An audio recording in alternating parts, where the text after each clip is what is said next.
জলপাইগুড়ি শহরের জনপ্রিয় স্টেশন বাজার এখন যেন ধ্বংসস্তূপ। বহু বছর ধরে ব্যবসা করে আসা দোকানিরা অমৃত ভারত প্রকল্পে রেল স্টেশনের উন্নয়নের স্বার্থে নিজেদের উদ্যোগে জায়গা ছেড়ে দিয়ে অন্যত্র ব্যবসা শুরু করার দিকে সচেষ্ট হয়েছেন। স্টেশন বাজার ব্যবসায়ীদেরকে তাদের এমন উদ্যোগের জন্য সকলেই সাধুবাদ জানিয়েছেন। কোনো রকম প্রশাসনিক চাপ নয়, কোনো ধরনের রাজনৈতিক চাপ নয়, কোনো ধরনের খারাপ উত্তেজনাকর পরিস্থিতিরও চাপ নয়, একেবারে নিজস্ব চিন্তাভাবনায় রেলের উন্নয়নের স্বার্থে রেলের জায়গা ছেড়ে দিয়ে পাশেই একটা দিকে নতুন করে পা রাখছেন ব্যবসায়ীরা। এতগুলো ছোট বড় দোকান ভেঙে সরিয়ে নিতে তো সময় লাগবেই।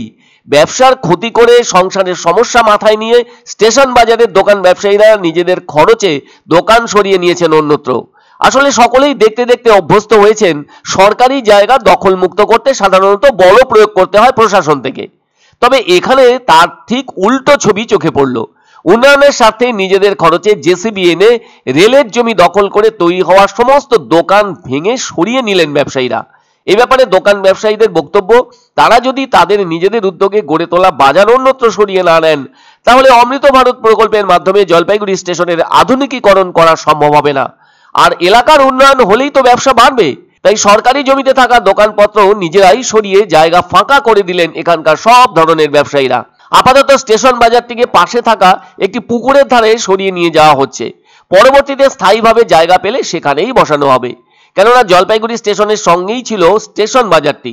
এই বাজারটি বর্তমান বয়স 57 বছর হয়ে গিয়েছে। বলা যায় 1968 সাল থেকে এখানে বাজার হয়ে আসছে। মনে রাখা দরকার, প্রথম দিকে এই বাজারটি ছোট অবস্থায় ছিল, কিন্তু সময়ের সঙ্গে সঙ্গে তাল রেখে বাজারটির পরিসর বড় হয়ে ওঠে। ফলে বর্তমান সময়ে 1 একর জমির উপর ছিল স্টেশন বাজারটি। আর এখানে 600-র বেশি ছোট বড় ব্যবসায়ী প্রতিদিন এই বাজারে ব্যবসা করে এসেছেন। এদিকে এই বাজারটির সঙ্গে পরোক্ষভাবে যুক্ত হলদিবাড়ি, ময়নাগুড়ি, রাজগঞ্জ সহ বিভিন্ন এলাকার ছোট ছোট ব্যবসায়ীরা। বলা প্রয়োজন, গত বছর অমৃত ভারত প্রকল্পে জলপাইগুড়ি স্টেশনকে আধুনিকীকরণের উদ্যোগ গ্রহণ করে রেল, যার মধ্যে এই স্টেশনের প্রবেশ পথ ও বাহির পথ আলাদা করা হচ্ছে। তৈরি হচ্ছে আধুনিক বিশ্রামাগার, থাকছে ওয়াইফাই পরিষেবা, বাড়ানো হচ্ছে স্টেশনের প্ল্যাটফর্ম, স্টেশনের পরিকাঠামো সম্প্রসারণ এবং একটি মার্কেট কমপ্লেক্সও গড়ে তোলা হবে। সেজন্য জায়গার প্রয়োজন। এরপরই রেলের পক্ষ থেকে স্টেশন বাজার ব্যবসায়ী সমিতির সাথে কথা বলা হয়। এছাড়া ওই ব্যবসায়ীদের সঙ্গে কথাও বলেছেন সাংসদ ডাক্তার জয়ন্ত কুমার রায়। এরপরই ব্যবসায়ীরা সিদ্ধান্ত নেন রেলের জায়গা থেকে সরে যাওয়ার, যা তারা করে দেখাচ্ছেন। তো তাড়াহুড়া করে করছি না, ধীরে সুস্থে আমরা সবাইকেই শিফট করাচ্ছি। এবং ওরা যে অ্যাকোমোডেশনটা করেছে, যেটুকু জায়গা ওদের অ্যাকোয়ার করা হয়েছে, সেই জায়গাটা আমরা ছেড়ে দিচ্ছি স্বইচ্ছে।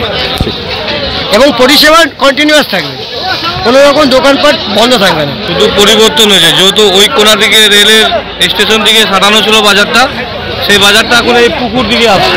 বাজার কমিটি আলোচনা করছে যে না, বন্ধ করা যাবে না, বন্ধ করলে কিন্তু কাস্টমারগুলো সব এইদিকে ওদিকে ছড়ানো যাবে। তার জন্য আমরা সিদ্ধান্ত নিচ্ছি যে না, বাজারটা বন্ধ করা যাবে না, এইভাবে করে করে করে করে চলতে হবে আমাদেরকে।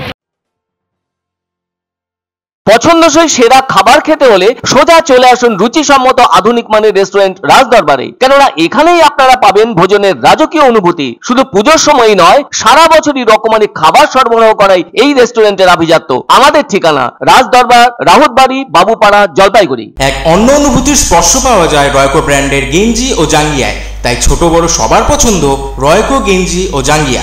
প্রস্তুতকারক জয়মনি হোশিয়ারি, কলকাতা।